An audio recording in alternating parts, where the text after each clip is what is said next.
Hello and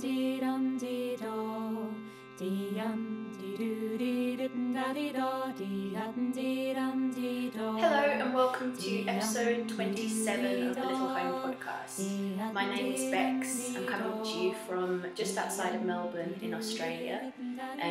From the countryside here. It's very beautiful and it's just starting to turn from late summer to autumn. So today is the first almost chilly day. And when I say chilly, I mean it's high of 23 and I think low of 13. So all of my English family and friends, I'm from England, would be cracking themselves laughing that feels chilly. But this morning I was almost cold, so I'm calling that a hit. So yeah, welcome to any returning viewers. It's so lovely to have you back, and it's been beautiful to read your comments in the previous episode, so thank you.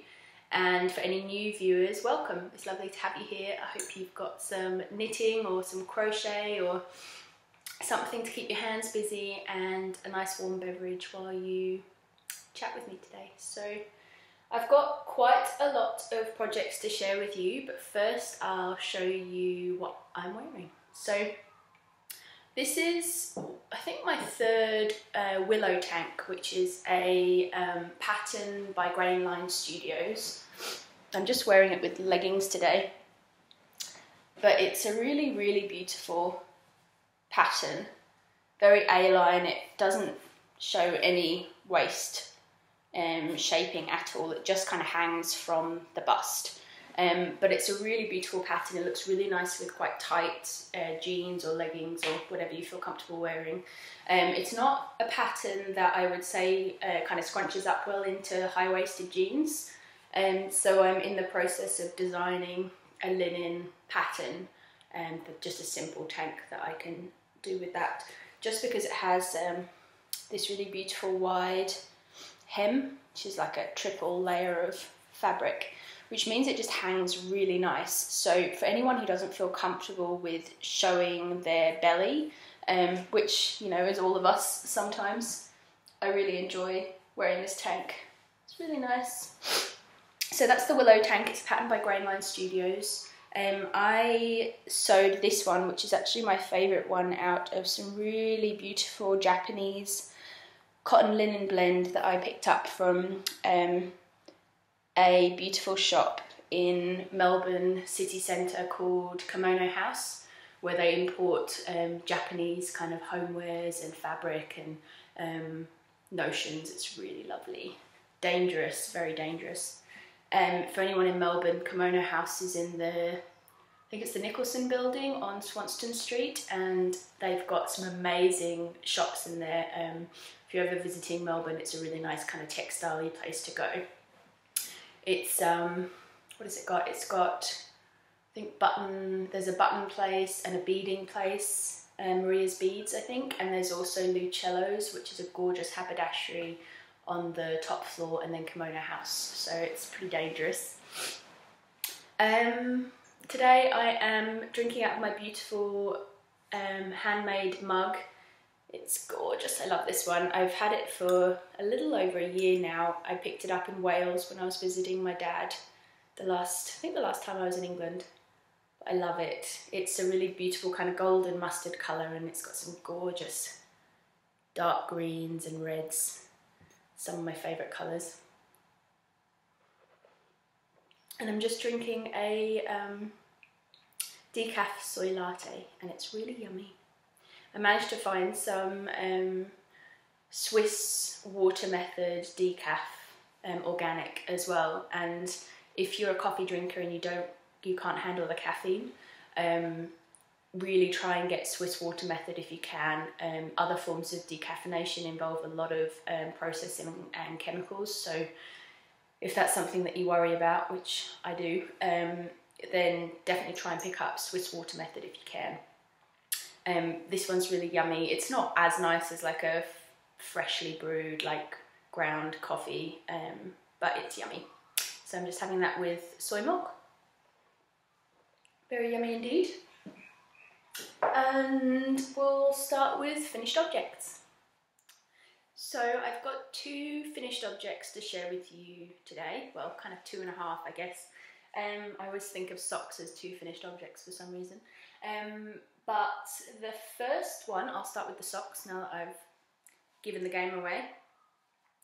I've been wearing these, so they're not as beautiful as when I first finished them, but you'll still get an idea.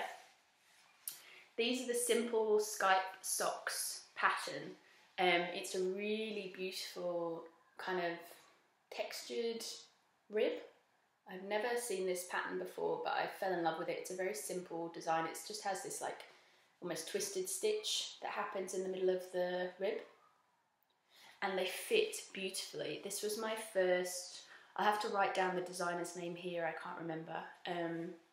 This was my first cuff down sock that I've ever made. I learnt toe up just from the people that I used to work with, so I've always been really anti cuff down for some reason. I don't know why. You know, in the knitting community and craft community in general, like there's such a hype around like circular needles, and if you see someone knitting with straight needles it feels really old-fashioned or something. That's what it's like anyway, working in a knitting shop. But I've kind of let that all go a little bit recently, which is really nice, and I tried cuff down and it was great. It was actually really nice to be able to try on the, for some reason I didn't think that you could try on the sock cuff down, whereas you could toe up, but that's totally not the case. You can completely try on the sock as you go. And I have completely moved away from German short row heels or fish lips kiss heel. I just find that because I've got quite a wide heel, they just don't work for me. And as soon as I tried a like traditional heel flap and gusset heel, which is this one here, has this kind of triangle of stitches and then picked up and a slip stitch heel. It just fits so much better. And I've never really worn my hand knit socks out. They've always just been house socks, and the reason for that was because they didn't fit very well, and they would slip down. There wasn't enough structure in the heel and on the foot to keep the sock from riding down my boot, which is just the most annoying thing ever. But these socks I can totally wear out. Like, it's my first pair of really good fitting, actually no, that's not true. My first pair of really good fitting socks was my sock pattern that I designed. I'm completely blanking on the name of my design, but I'm going to write it down here. And that was a toe up with this heel. And so yeah, I wear those socks and these socks now in boots, and they work perfectly. What more to say about these? So this yarn is 100% wool, there's no polyamide, and it's non-superwash. It's called Mondim. I'll write the colour number down below. It's really beautiful. It's kind of like a browny purple speckle, very subtle. I love, love, love it. You can really, it's got great load of stitch definition in there. And it's a Portuguese 100% wool, natural sock wool by Rosa Pomar, or Retrosarias is the name of the shop that sells it. If you're overseas and you're not in Portugal, they have really, really good international shipping. I think I purchased 2 or 3 balls of wool from them, and it was under $50, which for Australia was really, really good. I think their shipping came to about $12, which is basically, because our shipping in Australia is ridiculously expensive. That's cheaper than it would be just for like domestic shipping. So it's beautiful. I love it. It's so nice to move away from superwash and polyamide. I've worn socks in the past as a kid growing up, which were 100% wool. There is really no reason to have polyamide in your socks if the content of the wool is chosen correctly. There's actually a really good hashtag if you're interested in kind of switching over from nylon kind of based yarns. There's a really good hashtag that I love on Instagram it's hashtag tough socks naturally, and tough, I think it's spelled TUFF. yeah, you have a little look at that. It's really interesting. There's lots of people who are posting sock recipes and natural sock wools just for inspiration and to kind of test how it's going. And if anybody watches or listens to, sorry, it's an audio podcast, listens to Meg of Mrs. M Curiosity Cabinet, you should totally check that out. I was just listening to her recent episode last night. It's lovely. She has the most beautiful London English accent, and it just makes me wonderfully homesick. It's very relaxing, and she's a lovely, lovely lady. Yeah, she has a natural sock experiment that's been ongoing for a few months now, and she's just full of information, and yeah, really interesting podcast, so you should totally check that out. So these are my socks. I've got two. They fit really well. I'll actually show you how they fit on, because they just fit wonderfully. I use a 2.25mm, I use the Chiaogu lace. I started off using a 2.5 and just with my sock knitting in general, not with these socks.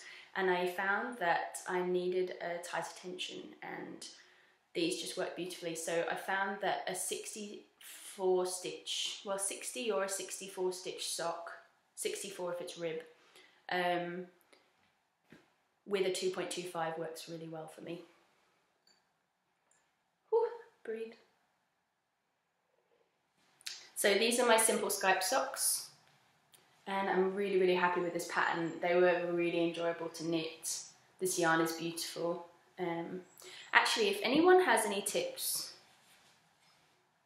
I don't know if you can see, I'll show you here, just where I've picked up stitches on the side. It's not something that I have a problem with toe up, but can you see that these stitches here are quite loose? I would love if anybody has any advice on how to correct this. It's just where the heel stitch kind of gets picked up along there, and it's just on one side, so it's on the left hand side of my knitting.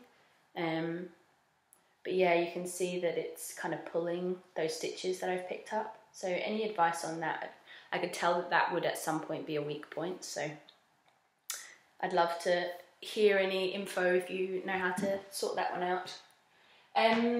Okay, the next finished object is a really exciting one. It's a pair of felted slippers, and last podcast a couple of weeks ago I would have shown you some hand-dyed, naturally dyed wool that I had made. I dyed a couple of 100-gram skeins of it, and I made these beautiful felted slipper boots, and they came out really, really well. I'll have to write down the name of the pattern. I think it's just like the felted slipper or something, but I'll write it down here. It's a Ravelry pattern, a paid for one. I used some just leftover 100% wool 8-ply on the bottom, which is a garter stitch sole, and then you pick up along and around. It's all worked on circular needles, and then you create this front section here. There's lots of decreases here, which is where you can see this ridge. And then I increased, the pattern doesn't have this little cuff at the top, but I decided I wanted that. And when you're wearing them, they kind of sit down like this. They're really beautiful. I'll show you. And I did a little bit of stitching in the brown colour from the sole on here. They sit really, really nicely.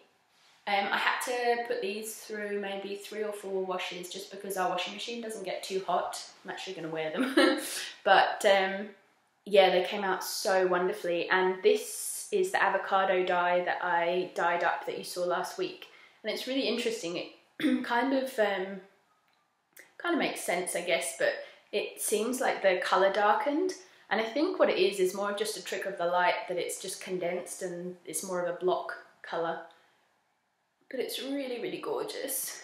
They feel very sturdy. The sole's really nice and sturdy as well. You can see how it's kind of felting down further.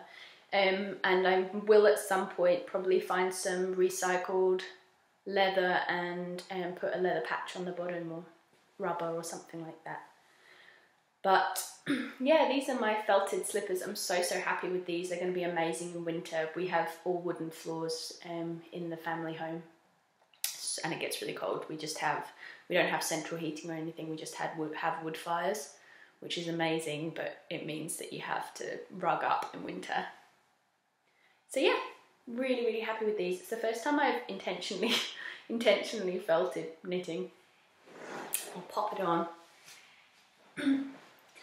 And I think that's all of my finished objects, and we'll move on to works in progress. So the first work in progress I'm going to share with you is a new design.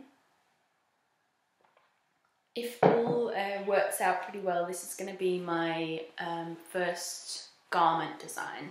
It's a colourwork yoke, 4-ply colourwork yoke, and I am using these two colours here. These beautiful colours. It's a really dark kind of bluey grey, and then this beautiful kind of terracotta pinky colour. Melody of the Mandarins podcast gifted these to me in a lovely care package that we both sent to each other, like a swap. And this is Latvian wool. It's from her local wool shop called Hobby Wool.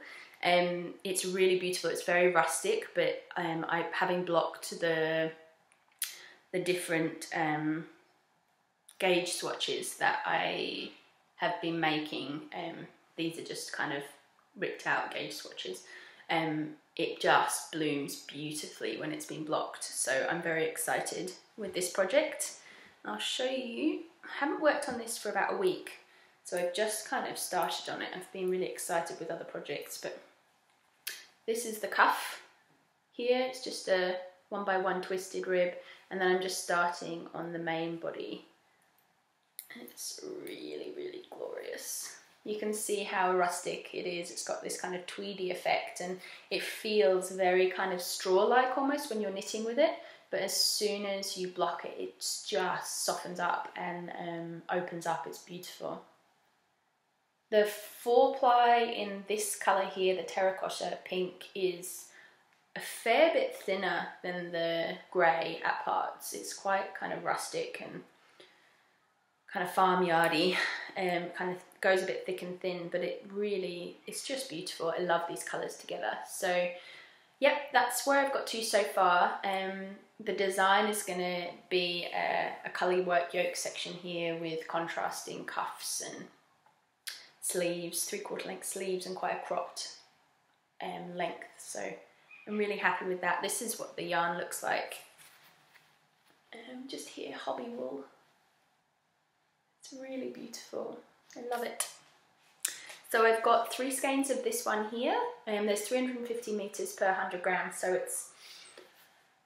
it's a kind of pretty average 4-ply, I guess you would say, for heading on towards the 5-ply. But and I've got 1 skein of this beautiful colour here. So that's my first project. It's just living in this handmade bag, project bag, and yeah, I'm really happy with these. I love the contrast of the 2 colours, just beautiful. So that's my first work in progress, and it's kind of just in the back burner at the moment. I've got quite a few other projects that I'm really excited by.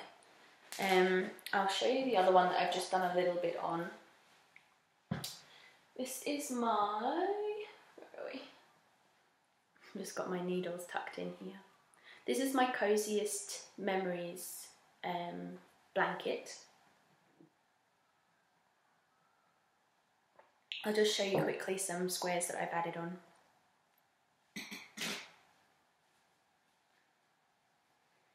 I talked about this a fair bit last episode, so I won't go into too much detail, but if you want to go onto my Ravelry project page, my Ravelry name is Rebecca SJS. You can see all the details on there, but it's just these really small squares in these beautiful colours, kind of quite muted, kind of shell-like colours. And I've just added a few more since we last chatted. But I like just picking this up from time to time if I just want a kind of mindless knit. It's really beautiful.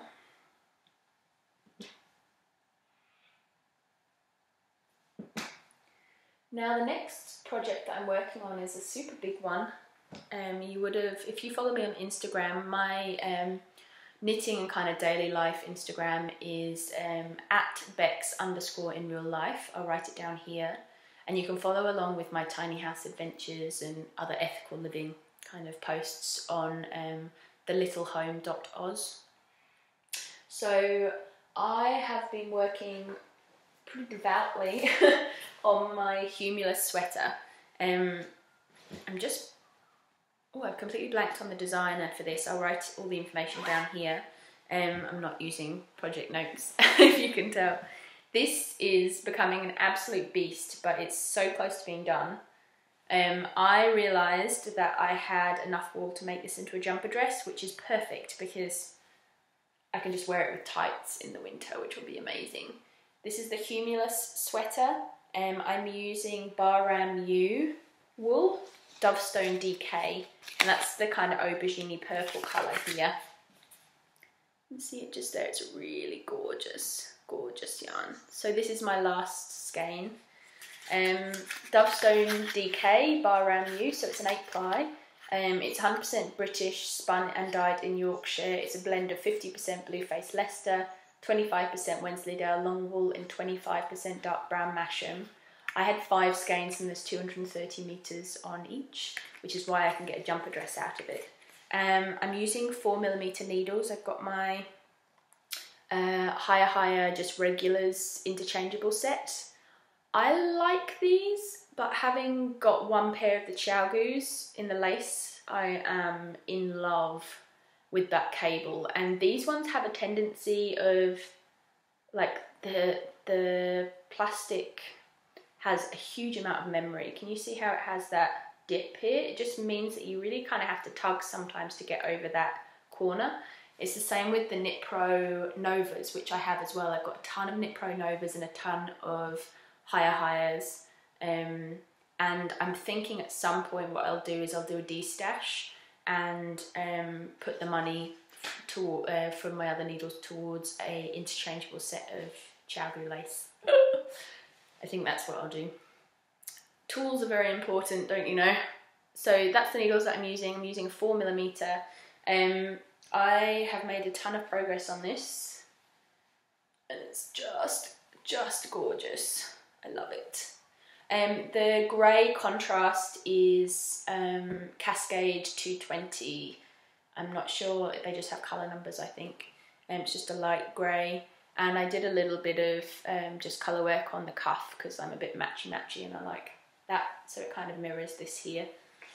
And it's super long. It's currently down to kind of the widest point on my thigh, and I'm just gonna keep on going until I run out of wool pretty much. The plan is to make it so that I can just wear it with tights so it's nice and long. So that's an absolute beast. It hardly even fits in the project bag anymore. But I'm so excited to finish this one and be able to wear it this winter. I've also got this little bit left here as well, so I don't think I'm going to run out of wool.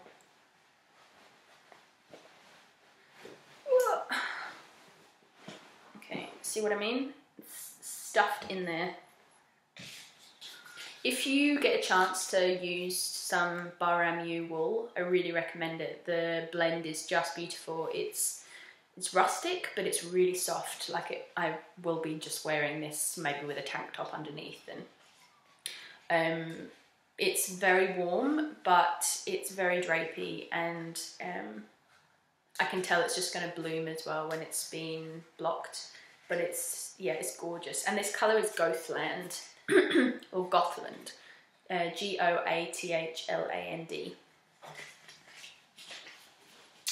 And I think the final work in progress that I've got to share with you, I'll just take a sip. Ooh. This is a new Jennifer Steingass, I always think glass, Steingass pattern. It's I just cast this on this morning, and I'm in love. It's so beautiful. I think it's called the silver. Let me just check. I have it on my computer here actually.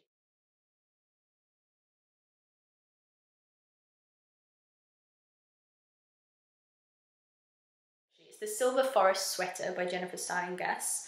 It's a 4-ply colourwork yoke, and if you watch my episodes regularly, you'll know that I was doing a call out for a 4-ply colourwork yoke pattern.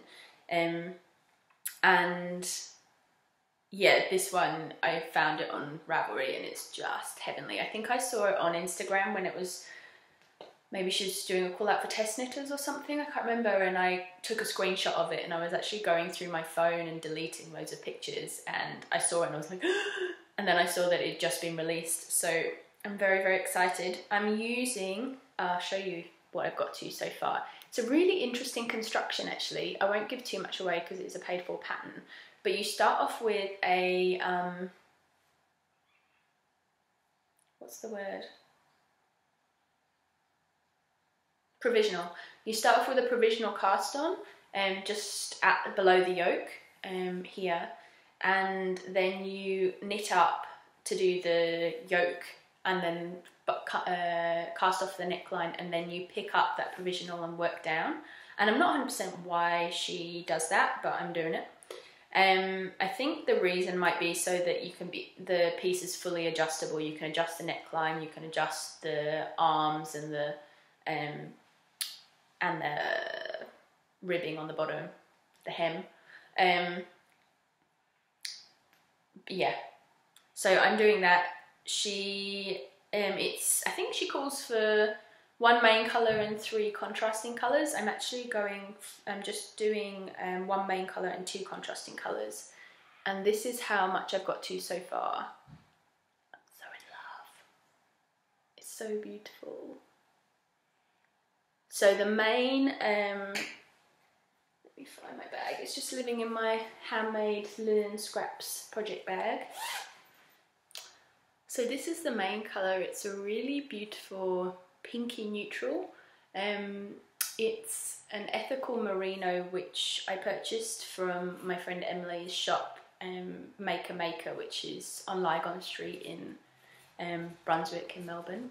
The yarn dyer is Knitcraft and Knittery. She's a Tasmanian dyer. She uses all 100% ethical merino. It's really, really gorgeous stuff.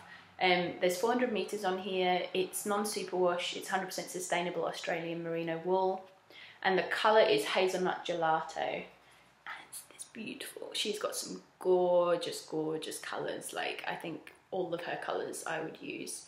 But it's this beautiful, beautiful neutral color with kind of patches of more pinky tones. I just love it. Goes with everything.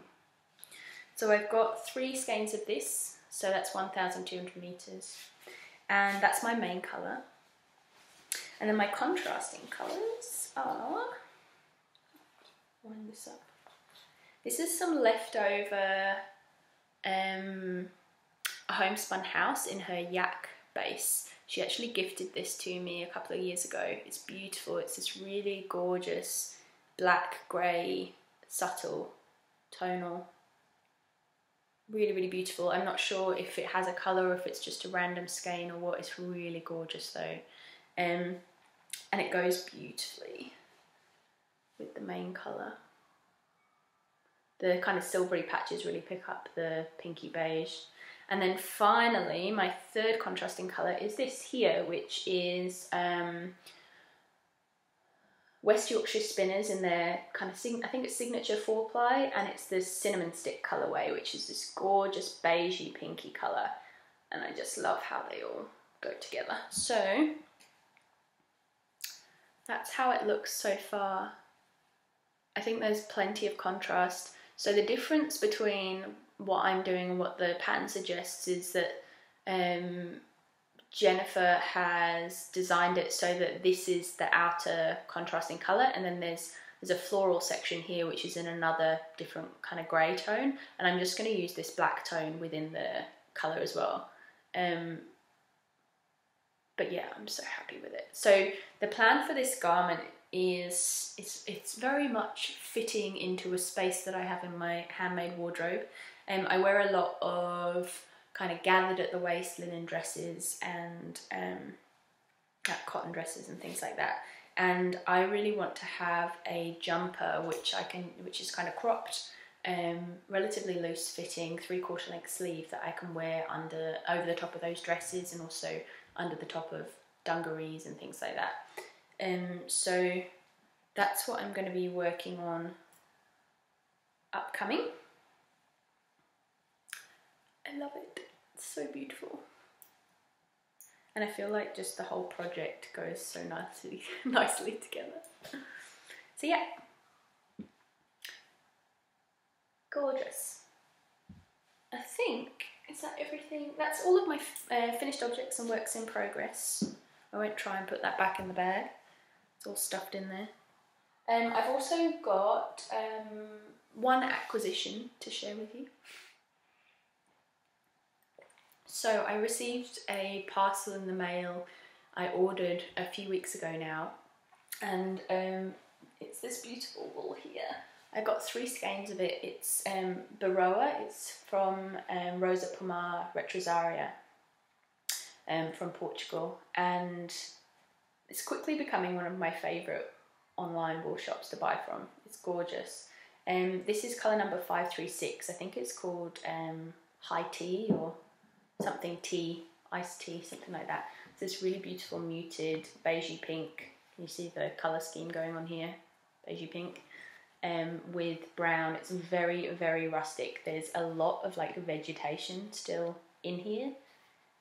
So as I'm winding it up into balls, I'm actually pulling out quite a lot of veg matter, which doesn't bother me at all. It's a really beautiful yarn. I'm actually going to be making a shawl pattern from by Melody Bee Mandarins.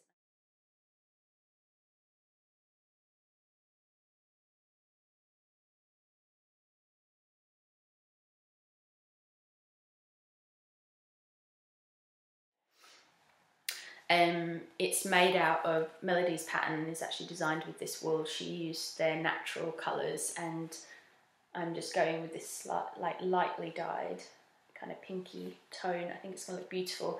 It's I think it's a template, an A to a template. It's very thick and thin. It basically looks like hand spun. It's gorgeous.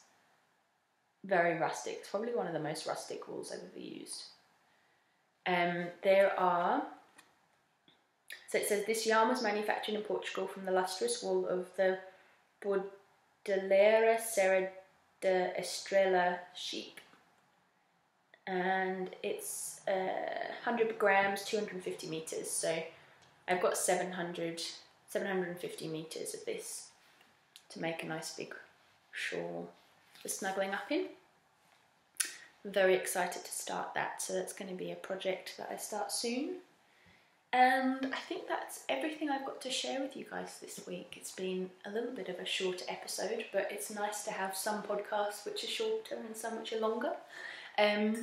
So I hope you're enjoying all of your making and that you're having a nice relaxing week so far, and that you're cozy wherever you are in the world. I know that a lot of the world is going to be heading into spring soon, which is really exciting. I'm super excited to be heading into autumn, topsy-turvy world that we are, and getting all of the winter woolies out. So lovely to chat with you guys, and hopefully it won't be too long until my next episode.